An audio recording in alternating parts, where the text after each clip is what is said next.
Bienvenue sur IDETA, la chaîne des données et du code. Aujourd'hui nous allons parler de ggplot2, la librairie de visualisation de R. On se retrouve tout de suite.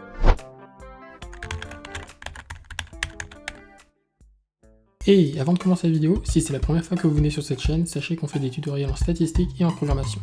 Si vous aimez ce qu'on fait, n'hésitez pas à liker la vidéo et à vous abonner. Ça aide la chaîne à grandir et ça nous encourage beaucoup. On reprend la vidéo. Dans nos deux précédentes vidéos de Tidyverse en bref, nous avons présenté des tonnes de packages dans Tidyverse, mais il y en a un pour lequel on n'a pas donné suffisamment d'attention et c'est ggplot2, ggplot2 en anglais. La raison à cela, c'est parce que ggplot2 est un package qui est énorme et qui a un grand écosystème et qui permet de faire énormément de graphiques et en quelques minutes d'une grande vidéo, on ne pouvait pas lui rendre justice. Maintenant, nous allons rattraper le coup en faisant une série de vidéos dédiées à ggplot2 pour que vous appreniez enfin à utiliser cette librairie de visualisation. Alors, qu'est-ce que c'est ggplot2 ? Comme on l'a dit avant, c'est une librairie de visualisation. Alors, je vous ai ouvert ici Airgraph Gallery, le lien sera en description, et ici, en fait, il présente aussi ggplot2, mais vous avez la page officielle de ggplot2 dans Tidyverse. Mais ici en fait ce sera plus rapide parce que vous allez voir déjà des illustrations, donc vous allez reconnaître typiquement les graphiques de ggplot2 au fond gris qu'il y a, mais je vous rassure, vous pouvez très facilement les retirer et mettre les thématiques que vous avez envie. Et ici en fait vous pouvez voir le type de graphique que vous pouvez faire avec ggplot2. Vous avez vraiment une infinité de graphiques, et je vais vous montrer aussi quelque chose d'intéressant avec. Ici par exemple vous pouvez changer des thèmes pour correspondre à certains modèles utilisés dans des journaux par exemple. Mais bref, ici vous pouvez aussi faire de l'animation ou des choses interactives.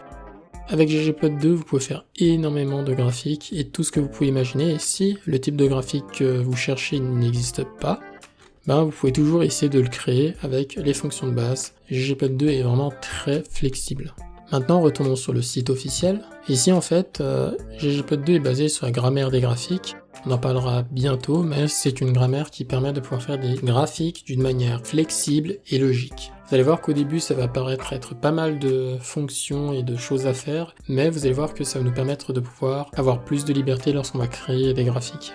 Donc si vous ne l'avez pas déjà fait, et ça c'est mon cas parce que je suis sur un nouvel ordinateur, vous pouvez installer ggplot2, soit en utilisant Tidyverse qui va vous permettre d'installer d'autres packages du Tidyverse qui se marient bien avec ggplot2, c'est ce que je vais faire, soit en installant directement ggplot2. Et après, si vous voulez la version de développement, c'est-à-dire que celle qui est en train d'être construite mais elle n'est pas encore stable, vous pouvez l'installer en utilisant cette fonction-là. Et bien sûr, il faudra avoir pack installé donc en utilisant cette fonction-là. Donc moi, je vais directement avec Tidyverse et j'ouvre RStudio. Donc maintenant, je peux le coller juste ici parce que c'est une installation. Voilà, c'est installé et une fois que l'installation est terminée, vous pourrez directement l'utiliser. Mais nous, on va retourner sur le site quelques instants. Donc ici, lorsque vous commencez avec ggplot2, il vous donne ces fiches d'aide pour que vous compreniez comment ça marche. Donc j'ai cliqué sur l'un. Et ici, en fait, vous pouvez voir des informations dessus, typiquement. Alors, comment on fait la base. Donc ici, il vous explique à peu près la grammaire des graphiques, quels sont les éléments que vous pouvez utiliser. Et après, il vous montre quel type de graphique vous pouvez faire en utilisant tel type de variable. Et après, ici, vous avez d'autres informations pour pouvoir personnaliser vos graphiques. Donc maintenant, ici, il nous explique, ok, voici comment on l'utilise. Et en fait, ils nous disent que d'abord, il faut qu'on commence avec une fonction ggplot, ok. Et ensuite, ici, il faudra lui donner un aesthétique, ou un esthétique, je crois que ça se dit. Donc AES, qu'on pourra mettre à l'intérieur. Et ensuite, il faut qu'on utilise donc add a layer, donc une couche supplémentaire, mais ici généralement c'est un geom, et ici il nous montre geom point ou geom histogramme ou d'autres choses. Après on peut ajouter des scales, etc. Donc pour l'instant on va prendre l'exemple qu'ils ont montré ici, donc on va copier cet exemple, on va réouvrir RStudio, et en fait vu qu'on commence un nouveau projet, je vous propose que on commence directement avec un projet. Vous pouvez aller en haut à droite, vous pouvez faire un new project. Ensuite, on va faire un new directory, on va faire un new project parce qu'on n'a pas de dossier qui existe déjà. Et ici, on va faire série ggplot2. Et ensuite, il va nous dire où est-ce qu'on enregistre ça. Donc, si vous avez bien fait vos choses, vous avez un bureau. Dans votre bureau, il y a le code, il y a R. Ensuite, il y a projet. Donc ici, c'est un tout nouvel ordinateur, donc je n'ai rien ici. Donc, ce que je vais faire, c'est que je vais simplement créer un nouveau dossier. Je vais l'appeler tuto Tidyverse. Remarquez que je n'ai pas mis d'espace parce que des fois ça peut poser problème dans les projets. De manière générale en informatique, évitez les espaces dans les noms de dossiers fichiers.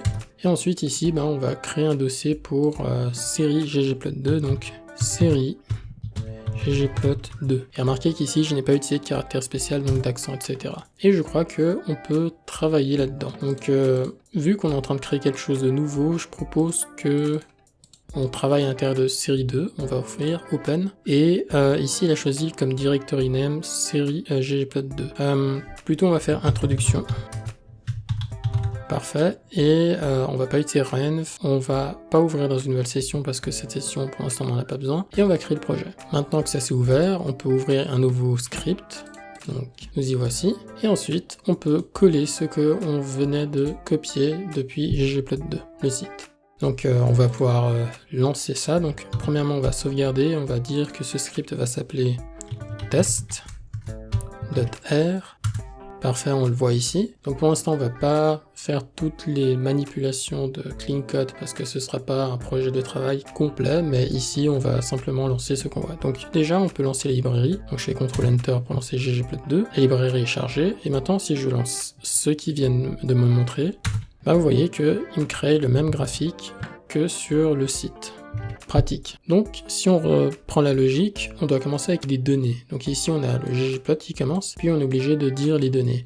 MPG, ce sont des données qui sont de base dans R. Si je fais MPG et que je lance, vous voyez que j'ai bien un data frame qui est là. Donc on a notre tableau de données. Et ensuite, ici, il faut mettre un esthétique. Et donc ici, c'est deux variables de MPG, donc qu'on peut voir ici, ISPL et HWY. Et ensuite ici, on a ajouté un autre esthétique qui est la classe, donc pour pouvoir des couleurs par classe. Et ensuite, on a ajouté le zoom point pour pouvoir mettre des points dans le graphique. Donc ça, c'est vraiment la base pour un graphique sur ggplot2. Si ça vous semble un peu compliqué, c'est pas grave, ce n'est que le départ. On verra plus en détail comment ça marche dans les autres vidéos. Donc on peut sauvegarder et on peut retourner sur le site. Donc ici, il nous explique comment fonctionne la mise à jour de ggplot2. Et il explique simplement que ggplot2 évolue, mais faut pas avoir peur que même en plusieurs années, il n'y aura pas d'énormes changements au point que vos anciens codes ne fonctionnent plus. Ensuite ici, ils sont super sympas parce qu'ils nous laissent des ressources pour apprendre ggplot2. Bon, tout est en anglais, mais c'est pas très compliqué à apprendre anglais. Donc ici, il nous montre deux chapitres de ce livre R for Data Science. Donc je vais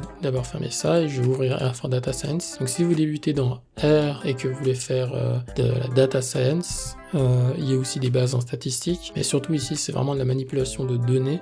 C'est le livre qu'il faut absolument lire, il est gratuit, il est en ligne, et ici il y a plusieurs chapitres que vous pourrez utiliser, donc c'est vraiment très bien fait, et franchement je vous recommande d'aller le lire et de l'utiliser pour votre apprentissage.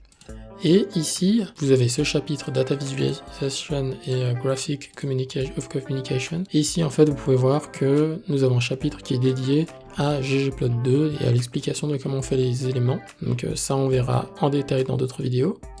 Et ici, nous avons Graphic for Communication, et vous voyez qu'on a tout ce qu'il nous faut pour pouvoir expliquer certains éléments avec des graphiques. Donc se servir des graphiques, pas seulement pour faire de la visualisation, mais aussi pour communiquer. Donc contrairement à Data Visualization qui montre les bases, ici il nous explique comment faire des bons graphiques. Donc voilà, c'était tout pour ggplot2. Nous aurons d'autres vidéos dans cette série. Donc on s'arrête là pour l'introduction et j'espère que ça vous aura plu. Je vous invite à aller regarder nos anciennes vidéos de tailles diverses en bref si vous ne les avez pas vues, lien en description. Et en attendant la prochaine vidéo, portez-vous bien et à bientôt.